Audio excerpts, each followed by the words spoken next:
ஓம் சாய்ராம். வணக்கம் நண்பர்களே.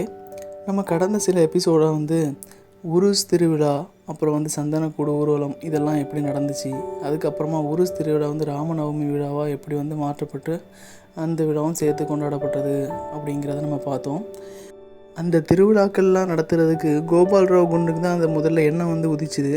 ஸோ அதே மாதிரி அவர் நினச்சாரு, நம்ம இந்த பழைய மசூதியாக இருக்குது பாபா வாழ்கிறது, இதை நம்ம சீர்படுத்தி ஒரு வேலை செஞ்சு கொஞ்சம் புதுமைப்படுத்தி கொடுக்கணும் அப்படின்னு அவர் மனசில் ஒரு ஆசை வந்திருக்குது. அவர் சாய்பாபாட்ட அதுக்கான அனுமதி கேட்டிருந்தார்.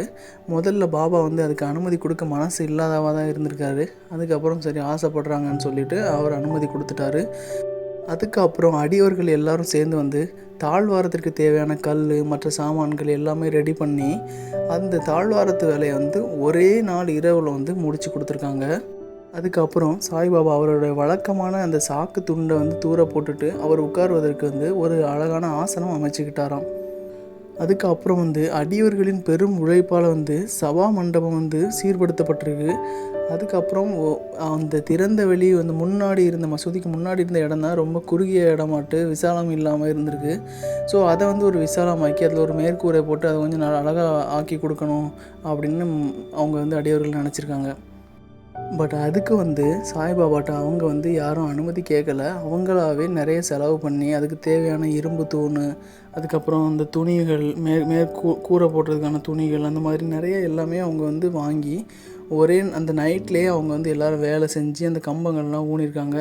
அன்றைக்கி நைட் சாய்பாபா சாவடியில் தூங்க போயிருந்திருக்காரு. அவர் சாவடியிலேருந்து திரும்பி காலையில் பார்த்தப்ப அவருக்கு ரொம்ப கோவத்தில், எதுக்கு கோவப்பட்டாருன்னு தெரியல, ரொம்ப கோவமாக அங்கே ஊனிருந்த கம்பங்கள்லாம் அவர் பிடுங்கி எரிஞ்சிட்டாராம். உங்களுக்கு எல்லாருக்குமே முன்னாடி தெரியும், சாய்பாபா எப்போவாது இப்படி சில விஷயங்கள் புதுசாக நடைபெறும்போது அவர் ரொம்ப கோபாவேசம் அடைவாராம்.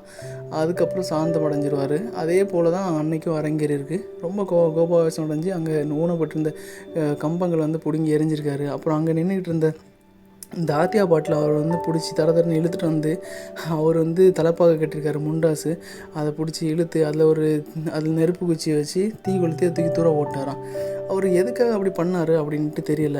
அதுக்கப்புறம் அந்த டைமில் அவரோட கண்கள் ரொம்ப எரியும் நெருப்பு துண்டு போல் அப்படி இருந்திருக்கு. ரொம்ப சவப்பாட்டு அவ்வளோ கோவத்தில் இருந்திருக்காரு. எல்லோரும் பயந்து ரொம்ப ஒதுங்கியிருக்காங்க. பாபாட்ட நெருங்கிறதுக்கு யாருக்கும் ஒரு தைரியம் இல்லை அந்த டைமில். அதுக்கப்புறம் பாபா அவர் பாக்கெட்லேருந்து அவர் பையிலேருந்து ஒரு ரூபாய் எடுத்து அதை போட்டிருக்காரு. அதை ஒரு நிவேதனம் பண்ணுற மாதிரி அதை போட்டுட்டு அதுக்கப்புறம் எல்லோரும் ஒதுங்கியே தான் நின்றுருக்காங்க. யாரும் தலையிடைக்கு தைரியம் இல்லையா.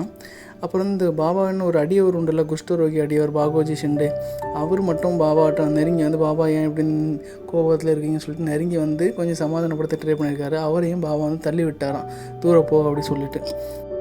அதுக்கப்புறம் மாதவராவ் அப்படிங்கிற ஒரு அடியவர் மறுபடியும் பாபாவை கொஞ்சம் அவர் கொஞ்சம் சாந்தப்படுத்தலான்னு சொல்லி வந்திருக்காரு. பாபா அவரை கள்ளத்துக்கி எரிஞ்சு விரட்டி விட்டுருக்காரு. இப்படி எல்லாருமே ஒதுங்கி இருக்கப்போ அப்புறம் கொஞ்ச நேரத்தில் பாபாவோட கோபம் தணிஞ்சிட்டான். கோபம் தணிஞ்சதும் அவர் ஒரு பையனை கடைக்கு அனுப்பி அந்த பூ வேலை செஞ்ச ஒரு முண்டாசு வாங்கிட்டு சொல்லியிருக்காரு, ஒரு தலைப்பாக வாங்கிட்டு சொல்லி, அப்புறம் தாதியாவுக்கு அந்த தலைப்பாக வச்சு ஒரு கௌரவம் மாதிரி பண்ணி அவருக்கு பாபாவே அவர் தலையில் கட்டி விட்டுருக்காரு. இப்படி தான் பாபா சில சமயம் சீக்கிரம் ரொம்ப கோபம் அடைவாராம். அப்புறம் அவரே தணிஞ்சு அவர் நார்மல் ஆகிடுவாராம். அதுக்கப்புறம் அந்த வேலைகள் எல்லாம் சிறப்பாக செஞ்சு நல்லபடியாக முடிச்சிருக்காங்க. இந்த மாதிரி தான் முன்னாடி இருந்த பழைய மசூதி அவங்க புதுசாக புதுப்பிச்சு கொடுத்துருக்காங்க. நன்றி நண்பர்களே. ஓம் சாய்ராம்.